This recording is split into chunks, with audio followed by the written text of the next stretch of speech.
I met Flo, or Florence, when we were in college, and we got married shortly after graduation. Our life together followed the usual path: married couple, kids, a home, and a mortgage. Flo stayed home to raise our children until they got older, and then she returned to her career in real estate. Flo has always been an attractive woman, and while I know she got some teasing at work from time to time, she never gave me any reason to doubt her loyalty.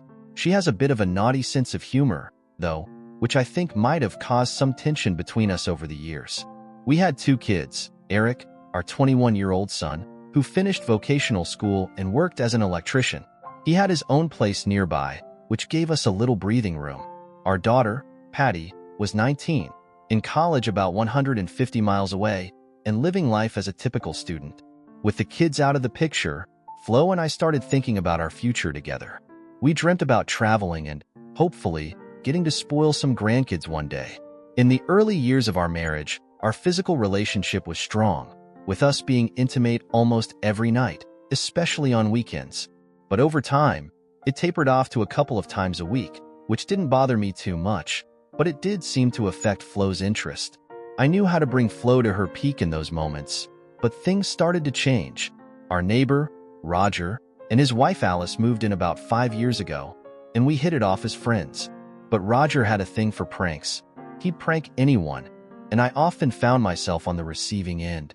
What bothered me more, though, was Flo's enjoyment of these pranks, especially when they were aimed at me.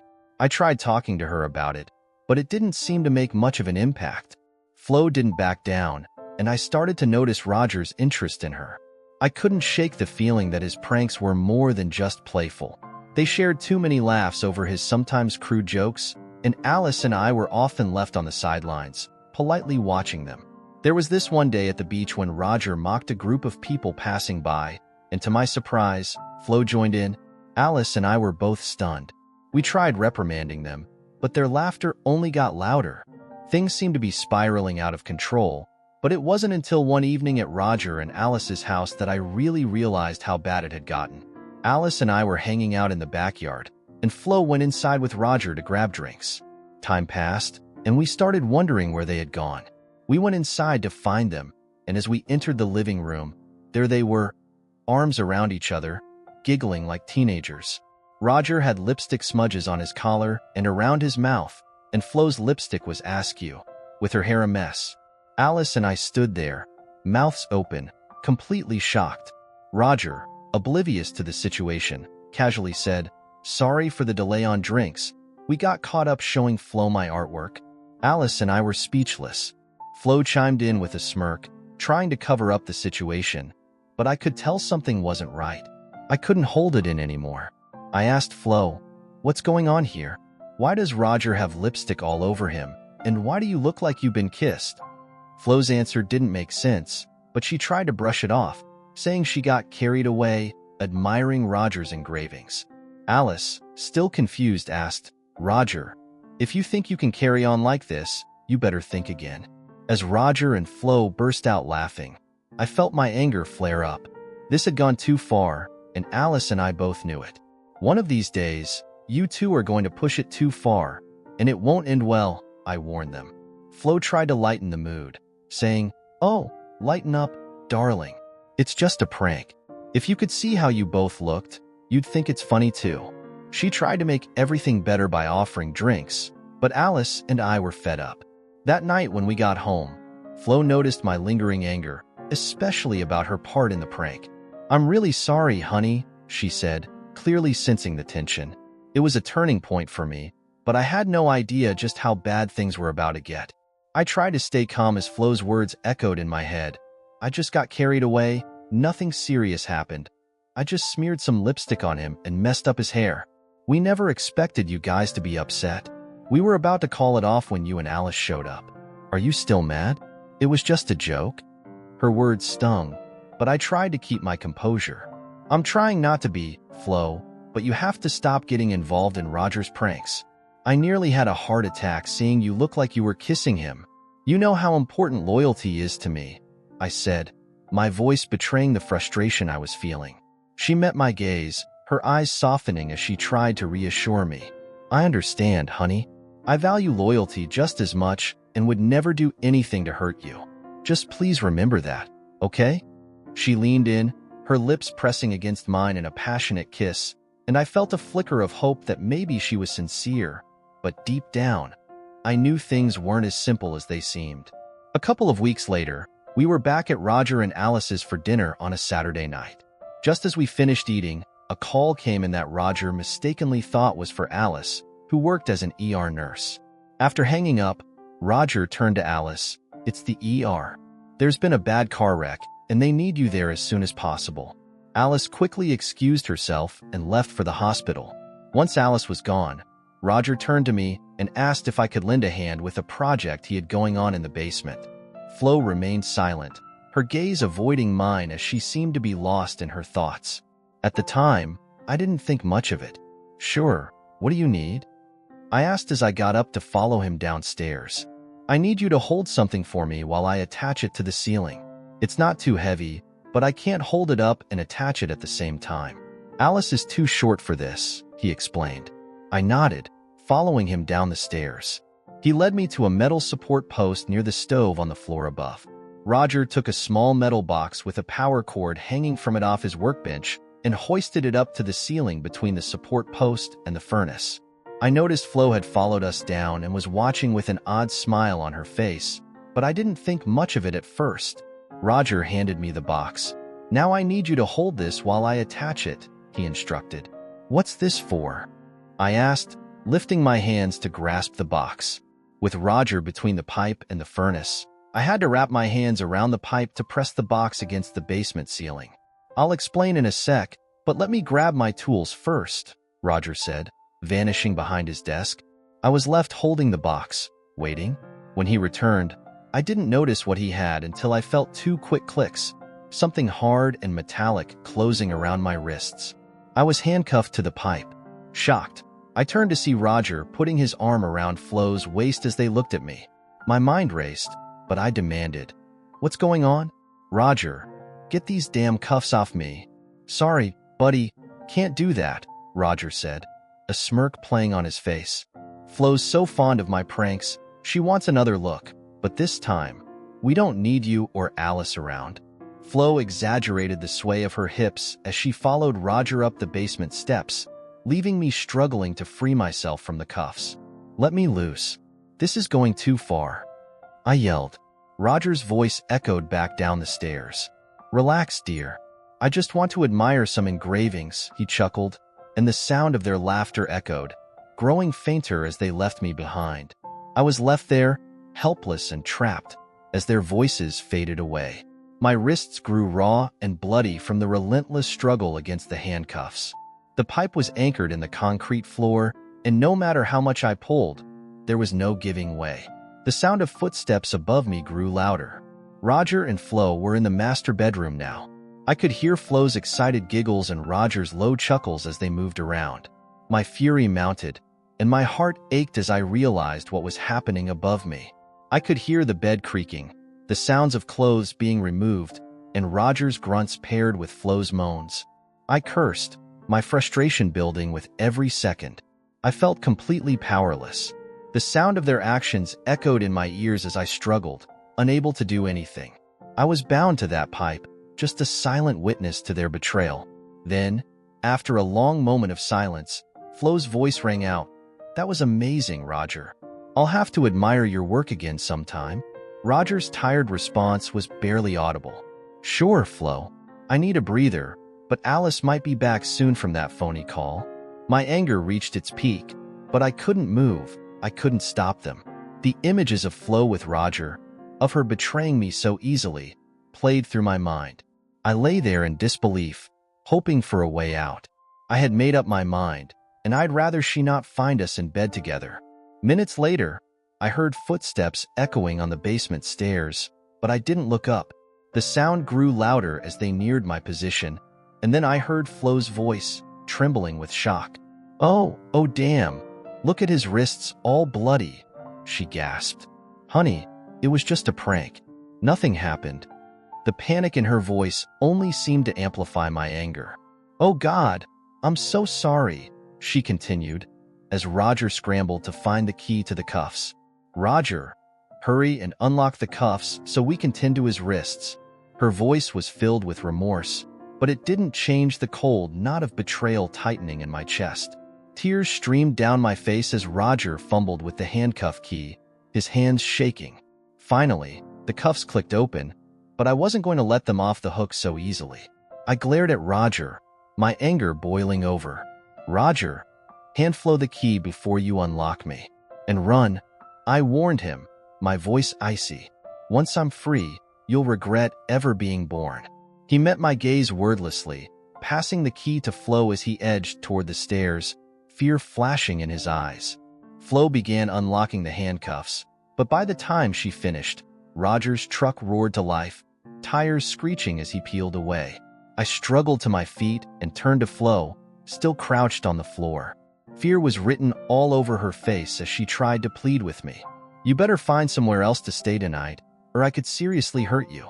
Call before you attempt to come home. My voice was a low growl as I stared down at her. Tears? Now you're sorry?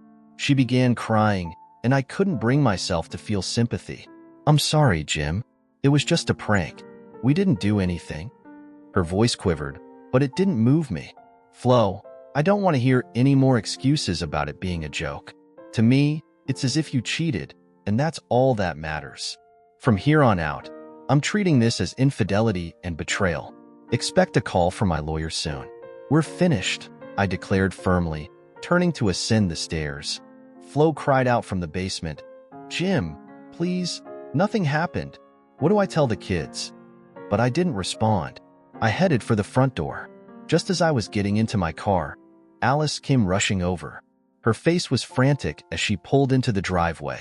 Where the hell is my lousy husband? She shouted as she stepped out of the car. There was no accident, and I didn't need an ambulance. As soon as she saw my wrists, her tone shifted. Jim, dear God, look at your wrists. Let me bandage them for you. Roger and Flo pulled another stunt, I sighed, explaining what happened. Alice's concern deepened. What happened? She asked, her voice filled with worry. You'll hear it from Flo and Roger, I replied coldly. I'm heading home to take care of my wounds. Once I'm there, you can tell my cheating ex-wife she'll find her belongings on the porch. If she wants to come back, she'll need a court order.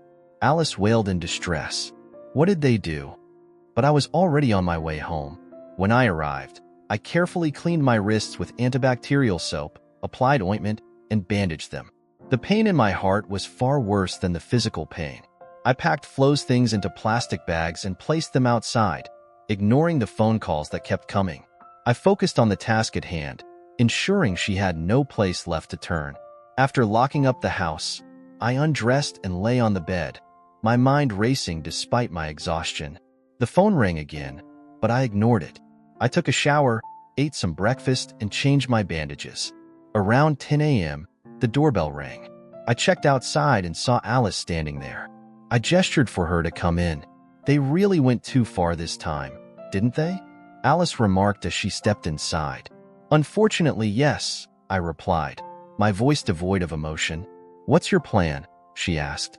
I told her, I'm filing for divorce, but they claim nothing happened. Just another one of their jokes. Alice hesitated before speaking again. Flo really wants to talk to you. She feels terrible about what happened. My perception is that they did it, and as far as I'm concerned, that's reality, I replied, my voice calm but firm. I'll schedule a meeting with a divorce attorney first thing Monday. You're incredibly upset, aren't you? Alice asked. Can't you wait until you've cooled off before making such a drastic decision? You've invested nearly 24 years in each other. Don't you want to salvage anything? I won't tolerate being betrayed, I said, my voice unwavering. I've warned Flo countless times, and now she's crossed the line. It's over. But they insist nothing happened. They just made it seem that way, Alice argued, her voice soft. Their words aren't proof, I replied, my anger simmering beneath the surface. It felt as though it could have happened, and they can't prove it didn't. So I have to trust my perception that it did. I paused, my gaze hardening. She showed no respect for me. Can't you hold off and seek counseling? Alice pleaded. Flo's devastated by this. I warned her before, but she didn't listen. I responded coldly. I've said my piece. Let the lawyer handle it. If you're content with Roger's involvement, that's your choice. But he better stay the hell away from me. I concluded that I hadn't yet decided what to do about Roger, but I was certain of one thing. I couldn't let our friendship continue under these circumstances. I hate to see it end this way, but it's over, I told Alice firmly.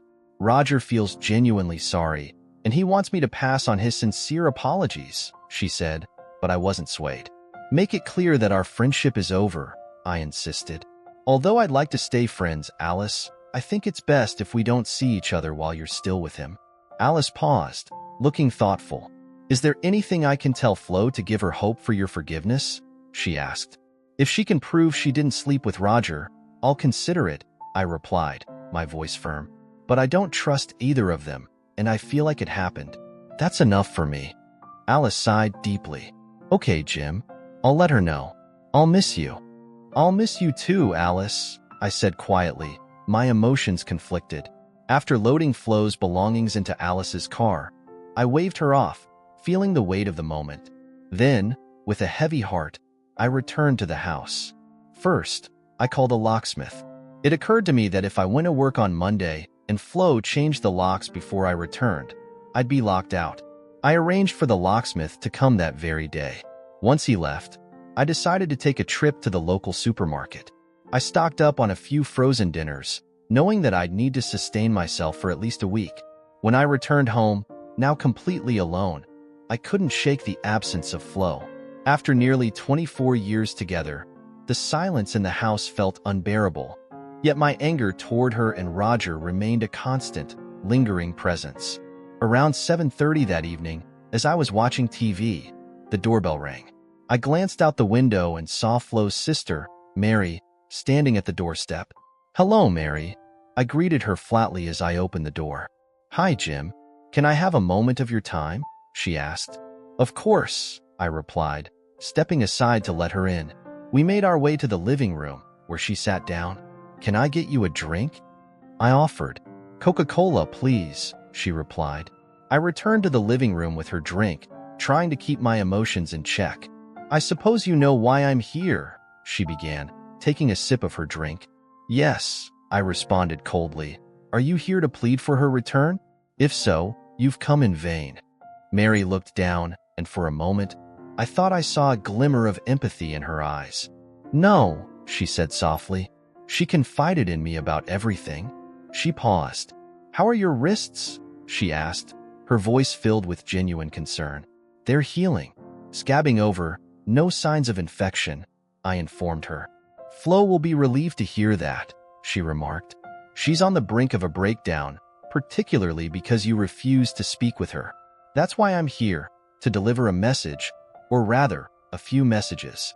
Very well, I'll hear your messages, but I can't promise anything in return, I said, my tone flat.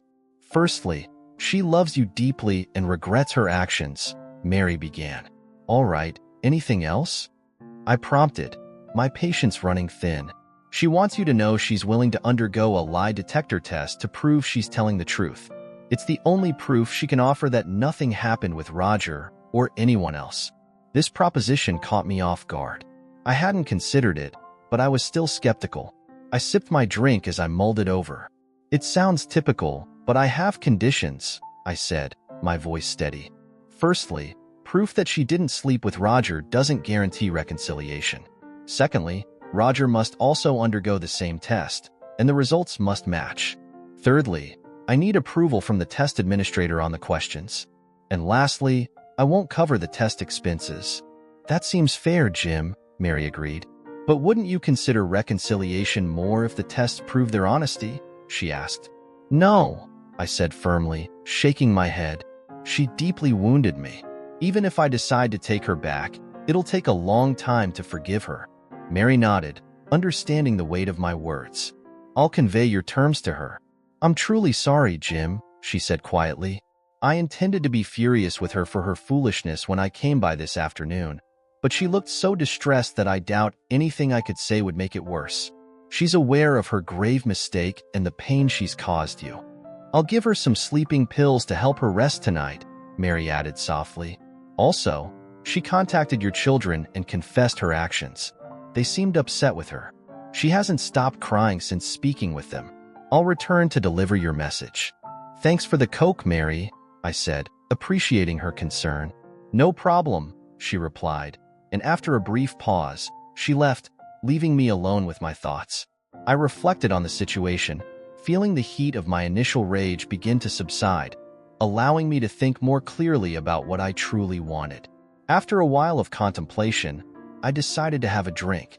I made my way to the office, where the drinks cabinet was, and poured myself half a glass of scotch, adding a single ice cube. I didn't return to my seat right away. Instead, I wandered around the house, reminiscing about the years Flo and I spent together. I wondered if I truly wanted to end it all. Could I walk away from everything we built? Was reconciliation still possible? My deep contemplation was interrupted by the sound of the doorbell ringing. I peered out the window and saw Patty, our daughter, standing at the front door. She looked visibly upset, and my heart sank. It crossed my mind that she might have realized the locks had been changed and that her key no longer worked. Opening the door, Patty strode inside, her expression cold and hostile. "What's up with the locks, Dad? And why are you ignoring calls?" "I had to drive 150 miles to get some answers," she said, her voice tense. "Sorry, Patty. I didn't mean to avoid talking to your mother. I heard from Aunt Mary that she briefed you on what happened," I said, trying to explain. "Yeah, and I'm really upset with you for kicking her out just because of a joke. Can't you forgive her and let her come home?" she demanded. I took a deep breath. When she called me to confess, I realized she acted foolishly, Patty. But it wasn't just a joke, it went beyond that. I had warned her countless times about the pranks she and Roger got involved in, but she didn't listen. I paused, gathering my thoughts. "I couldn't really get much out of your mom when we talked on the phone, but I gathered it was supposed to be a joke. But what could be so objectionable about that?" Patty looked at me, her expression pained. I continued, explaining the situation in detail. "It started with that silly lipstick prank and then escalated. But when I saw what Roger did and how they both acted, it hurt. Look at my wrists." I rolled up my sleeves to reveal the raw, bloody scars left by the handcuffs they used on me. "Daddy, this is awful," Patty said, tears welling up in her eyes. "Is that when you asked her to leave?" "Yes, Patty," I said, my voice shaky. "It felt like they might have actually, made love.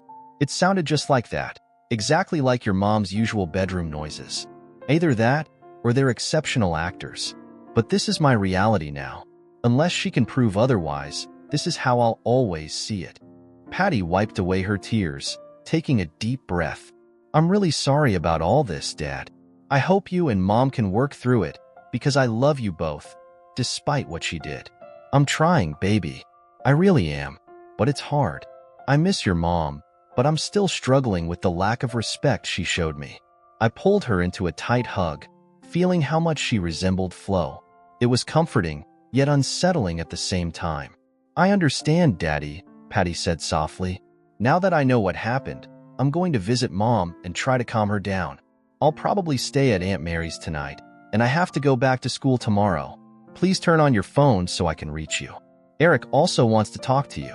He's working upstate and tried to call you after Mom contacted him." "Sure, baby. I'll switch the phones back on once you're gone," I said, giving her a reassuring smile. She gave me a final hug, then walked to her car. I waved as she drove off, before returning to my solitude in the house.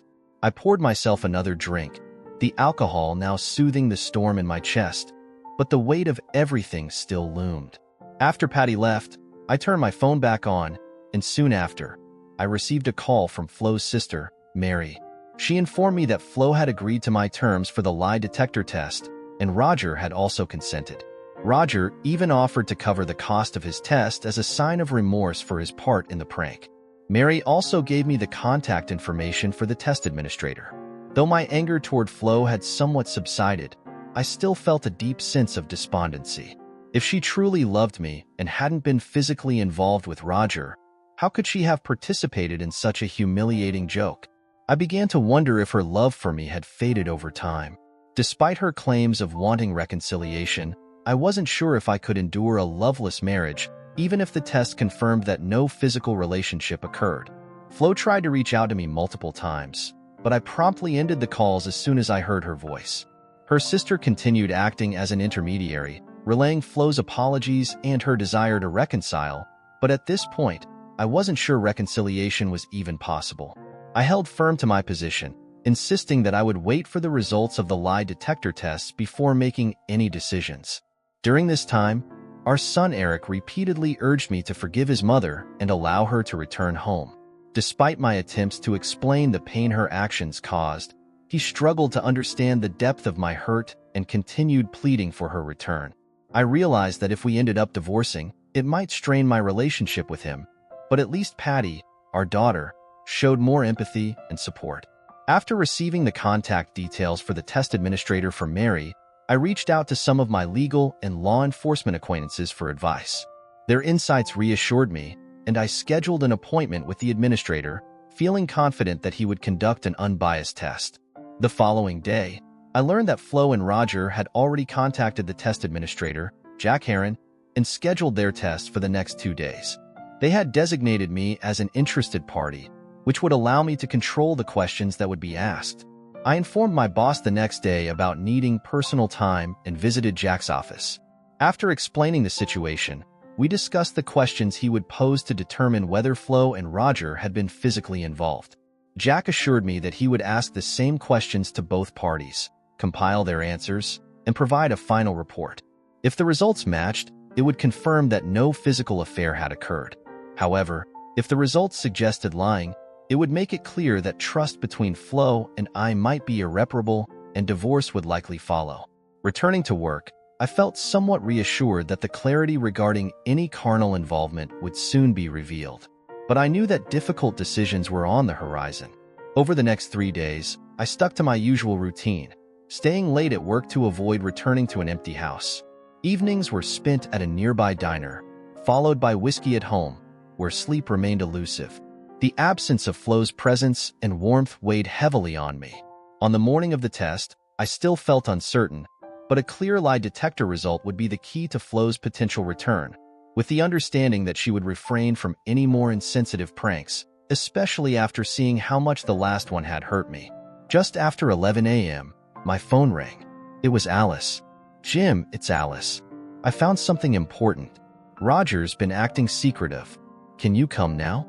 Her tone sounded ominous, so I rushed next door, entering through the front door as usual. I found Alice in her office, sitting at her desk, wearing a concerned expression. "Jim, I need you to see this," she said, pulling up a chair for me. "Roger's been acting strangely since Tuesday. A couple of times, I caught him quickly minimizing something on the computer when I passed by, and he tends to leave the room when he's on the phone. I'm pretty sure he spoke to Flo yesterday, and this is my first chance to check the computer without him around." Alice clicked on the Google icon, revealing Roger's search history. My blood ran cold as I scanned through some of the pages. There were 4 different searches on how to beat a lie detector test. Alice and I sat side by side, reading through the various pages Roger had browsed. Once we had processed enough information, we retreated to the living room to discuss what we'd found. Our conversation was interrupted when we heard Roger's car pull up outside. As he entered, he greeted us with a weary look. He took a seat on the couch opposite Alice and me. If I hadn't been paying attention, I might have missed the slight limp as he favored his left leg. "This is all the reassurance I needed," I said, looking directly at Roger. "I believe you passed the test with flying colors." Honestly, I had a hunch nothing happened that day. I caught Alice's puzzled glance out of the corner of my eye, realizing I hadn't shared my plan with her yet. I spoke up. "If you and Flo promise never to pull another stunt like this again, I'm willing to let bygones be bygones. We can shake hands, maybe even skip reading the report altogether." Relief washed over Roger's face as he readily gave his word, smiling in relief. I rose from my seat, walked over to him, and extended my hand. But just before I took his hand, I stepped forward and planted my foot on his right leg, pressing down firmly. He didn't react the way I expected. His face drained of color as he screamed, collapsing back onto the couch. Frantically, he used both hands to free his foot from under mine. eventually tearing off his shoe. Alice and I watched as the shoe came off, revealing his blood-soaked sock. Roger continued to groan in pain, his face contorting as he looked at Alice. I could tell she was visibly uncomfortable with the sight of blood, but I kept my gaze fixed on her. A sense of realization swept over her as she put together what we had discussed earlier and the wound on Roger's leg. I leaned in, my voice steady. I won't bother with the report because I know it will be nonsense. Did you nail your shoe to press on it while answering the security questions, trying to mask your lies? It had to backfire eventually, didn't it? Trying to induce sweat and a faster heart rate with harmless questions to make the results appear truthful. Roger's face softened, the anguish now replaced by a look of despair as he glanced between Alice and me. Yeah, I did cheat, and I showed Flo how to do it. But not for the reason you're thinking, he confessed, his voice low and regretful. I looked at Alice, preparing her for what was to come. All right, Alice, brace yourself, I said calmly. We both resumed our seats, and Roger gently applied pressure to his leg to stop the bleeding. His actions betrayed a slight vulnerability as Alice's disapproving expression fixed on the mess on the floor. I couldn't resist a dark thought. Perhaps I should suggest that he clean the carpet with his tongue, but I kept quiet. Roger, for his part, remained silent, not attempting to dramatize his confession.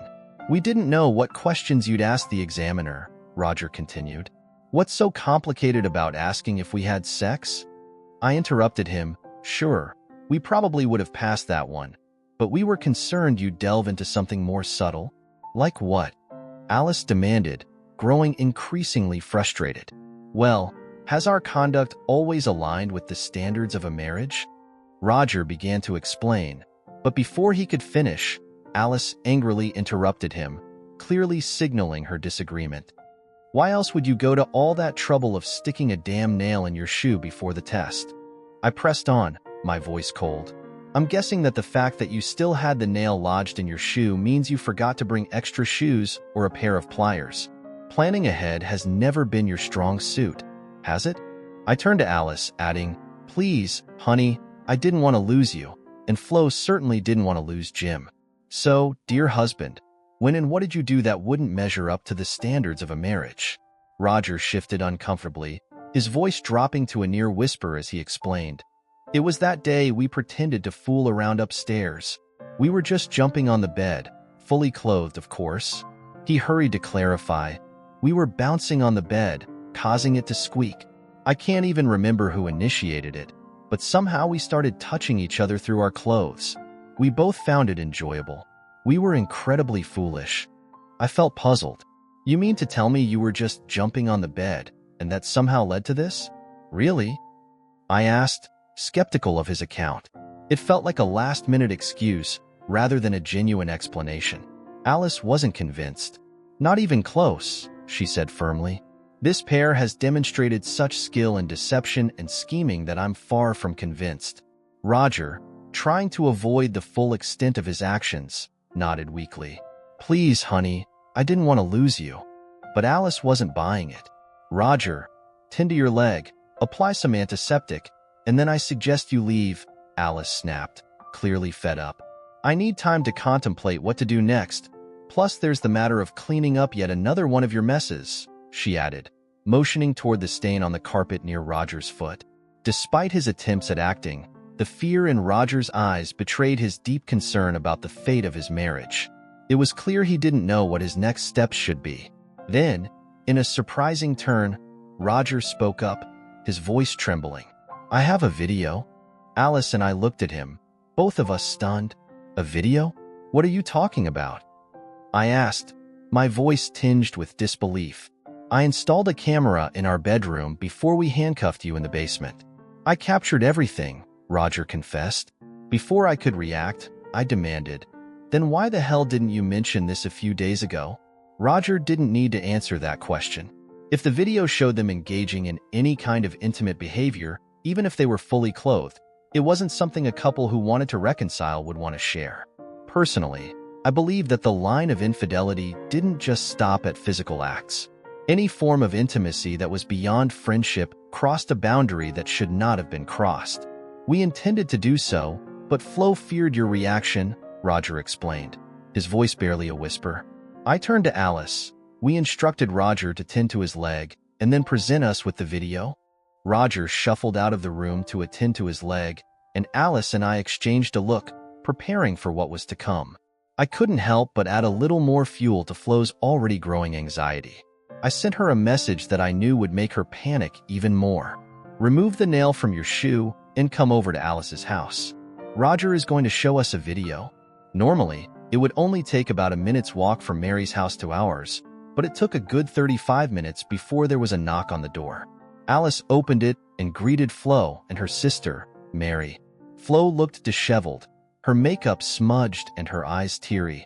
Mary explained that Flo had panicked after reading my message, realizing that I had caught on to her scheme. She looked far less composed about the test results than Roger did. Mary glanced at me, raising her eyebrows at Flo's self-destructive behavior. Flo tried to embrace me, but I gently guided her to sit beside me on the couch. She kept studying my expression, trying to gauge my feelings. I wondered if Mary had any idea about what was on the video. Alice and I had used the 35 minutes wisely, discussing what our likely course of action would be if the video confirmed Roger's story. Alice had already made up her mind that she would probably forgive Roger for the bedroom incident, albeit after letting him stew for a while. As for me, I was more conflicted. My initial emotional reaction was that Flo had betrayed me, something I had always considered unforgivable. But my logical reasoning was more composed. Flo had been an exemplary wife for 24 years, and our children had made it clear they would be devastated if I didn't forgive her. A minute after everyone settled in, Roger arrived with his laptop, a USB flash drive sticking out of one port and a cable dangling from the other. He positioned the computer next to the TV and powered it up. I found it odd that he didn't just insert the flash drive directly into the TV, but then I remembered Alice's earlier remark about Roger's lack of tech savviness. Once the image from the computer synchronized with the TV screen, Roger muttered another apology and hit play. Flo kept her gaze averted from everyone, including the TV.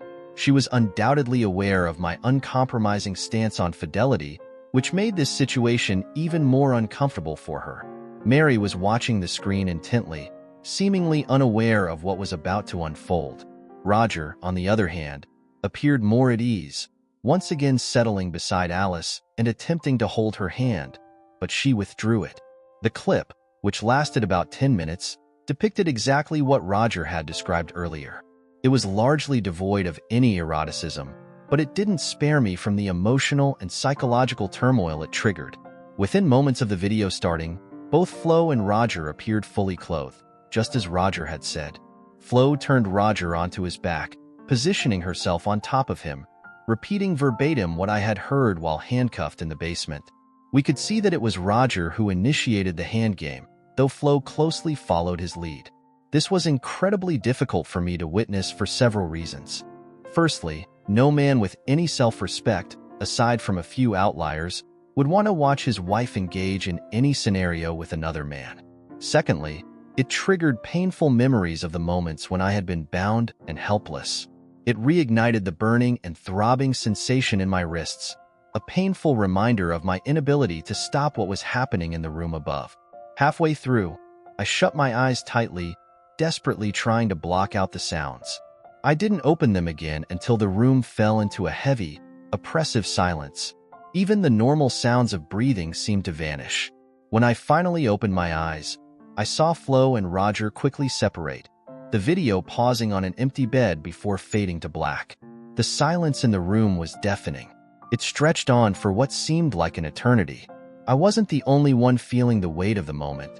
I glanced at Flo, and she was staring at the floor, her focus unwavering. Alice, though, was the first to break the silence.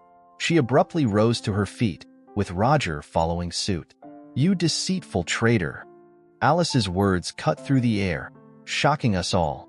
It was the most severe thing I had ever heard her say, far surpassing any expletive she had used before. Roger's expression betrayed his shock at her outburst. Then, the sound of her open palm striking his cheek echoed throughout the room like a shot. Alice was seething with anger, and I had never seen anyone so enraged. I stood there, watching the scene unfold. But Alice wasn't finished. She was livid. "Don't you dare touch me, you treacherous little scoundrel." Her fury was palpable, and Roger dodged her, narrowly avoiding a second slap. He winced, shifting his weight to his right leg, looking completely bewildered.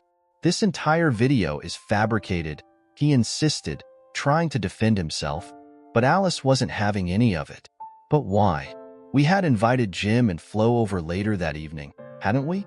We were planning to relax on the patio, right?"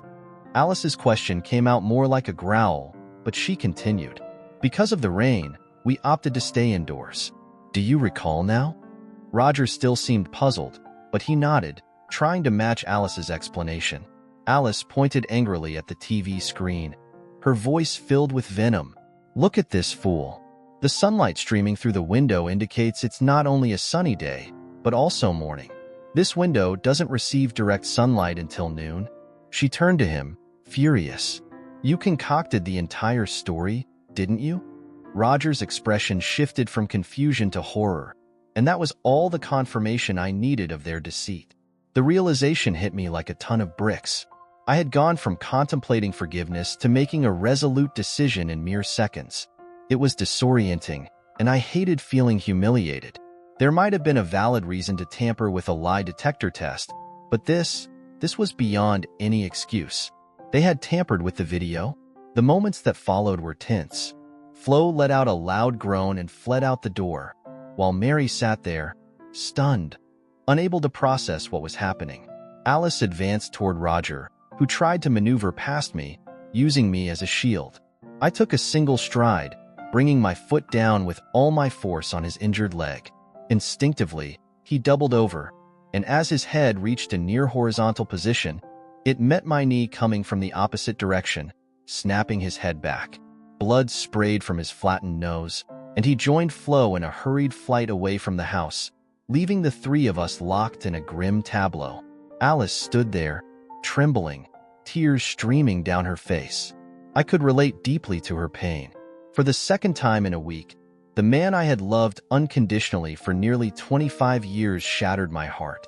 The realization that this was the same person who had kept me hopeful during previous crises was doubly shocking. Mary remained seated, seemingly stunned by her sister's foolishness and likely horrified by the lies Flo had undoubtedly fed her over the past week. I approached Alice and enveloped her in a hug, holding her as she trembled uncontrollably, mourning the demise of her marriage. I had always preferred to grieve in solitude, reserving it for later, but in this moment, I remained composed, as clinically calm as one can be amidst such chaos. Already, I was formulating a list of inquiries. I was regretting not letting Roger leave with more than just a broken nose. As I glanced at Mary, I wondered why she had stayed. Was it to offer apologies for her role in this mess? Or was it because she couldn't tear her gaze away from the catastrophe unfolding before her? Unable to answer this without breaking my connection with Alice, which I had no intention of doing, I allowed my thoughts to race. It became apparent that Roger, while intelligent and adept at manipulation, was not as cunning as Alice. If she hadn't picked up on the sunlight clue at that moment, we might still be part of two successful couples. In hindsight, the doctored video was quite clever, but I struggled to reconcile this with the fact that I was being deceived. I was certain the soundtrack matched perfectly with the words I had heard during that weekend, leading to an inevitable conclusion. It fit neatly in my mind like the final piece of a puzzle. They must have either overlaid the old soundtrack onto new visual footage, or replicated the words and sounds in real time, both scenarios based on recordings made during the original incident. Suddenly, Roger's actions of playing the file through his laptop made sense. After giving Alice one final hug, I gently lowered her onto the couch and made my way to my laptop. I breathed a sigh of relief when I found it hadn't gone into sleep mode, which would have required a password to regain access. How silly of me to have worried.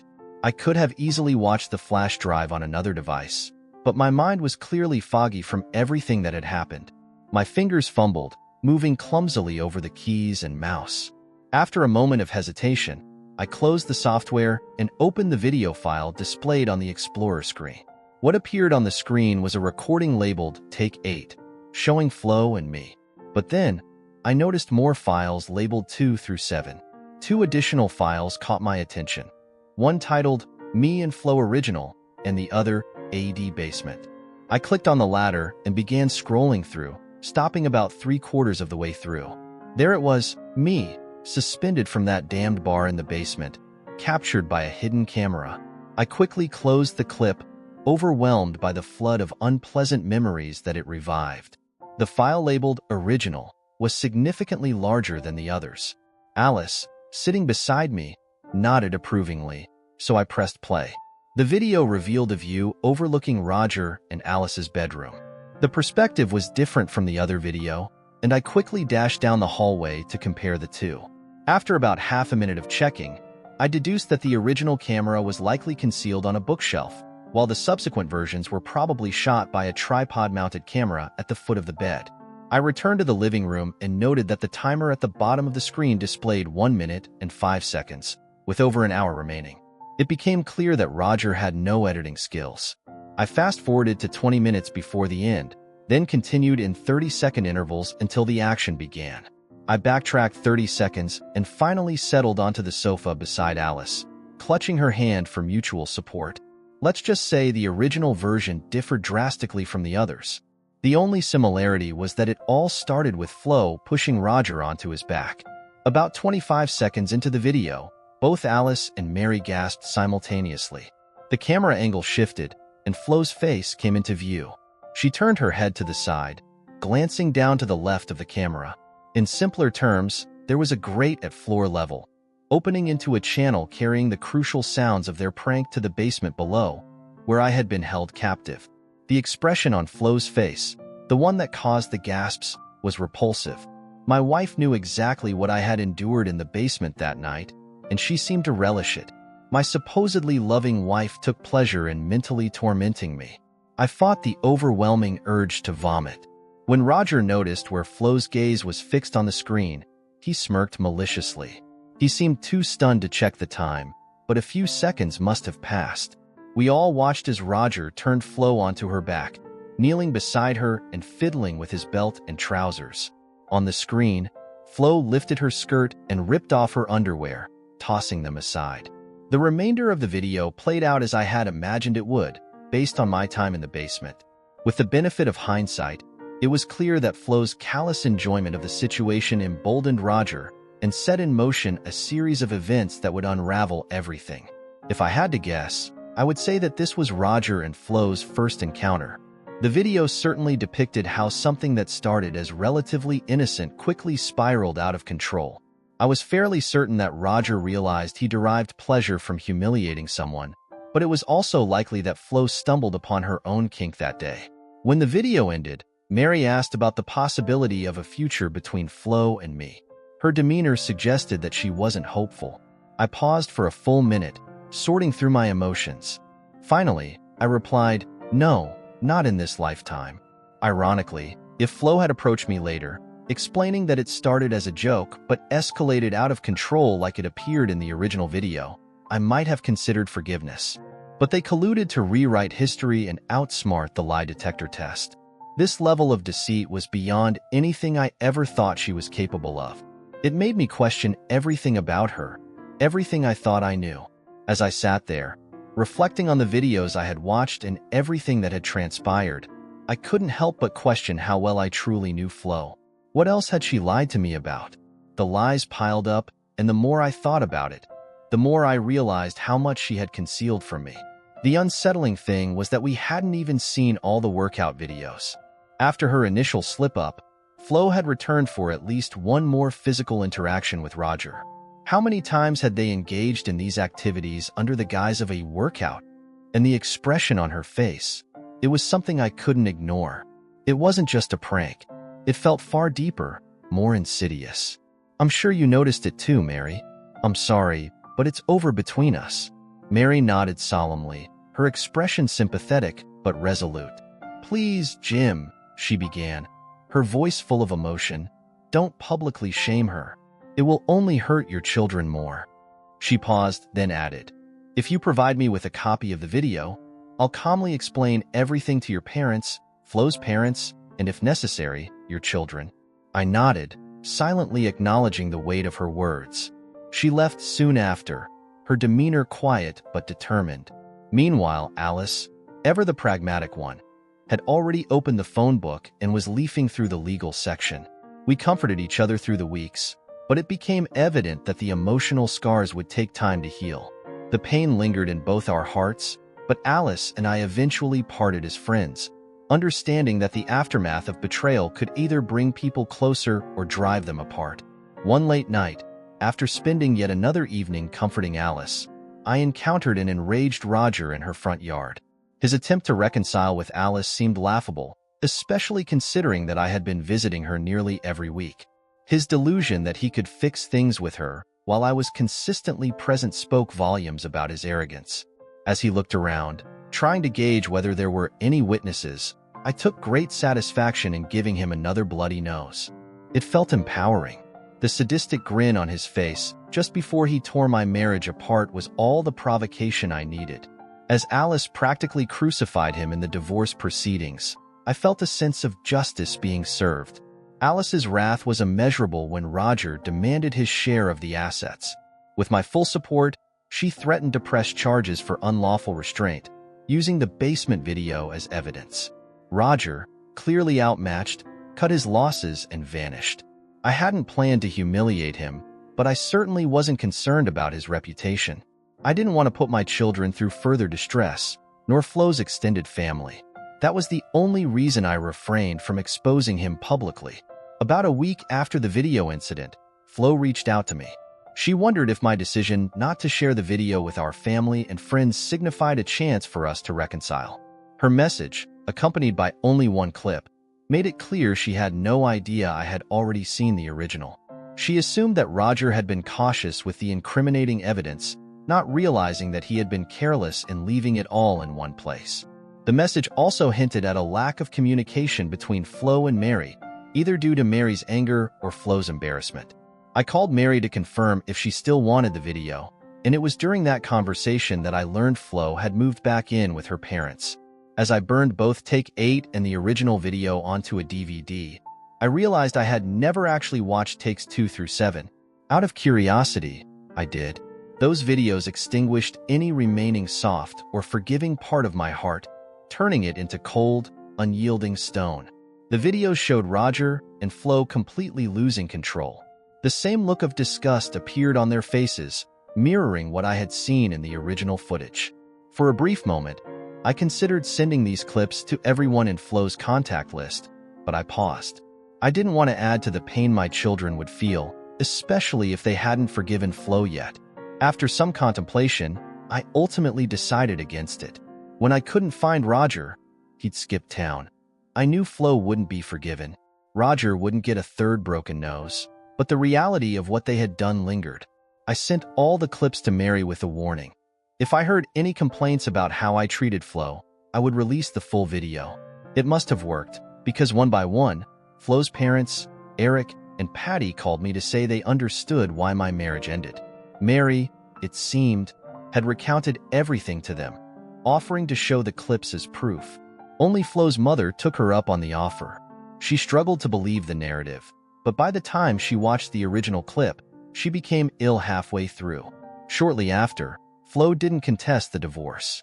Through Mary, I learned that Flo had sought refuge at her parents' house and rented a small apartment. I wasn't aiming to cheat her in the divorce.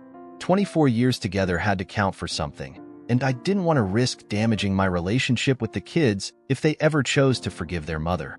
Flo sent me a sincere letter apologizing for her actions, filled with loneliness and regret. She begged for my forgiveness, hoping to reconcile for the sake of her parents, our children, and mutual friends.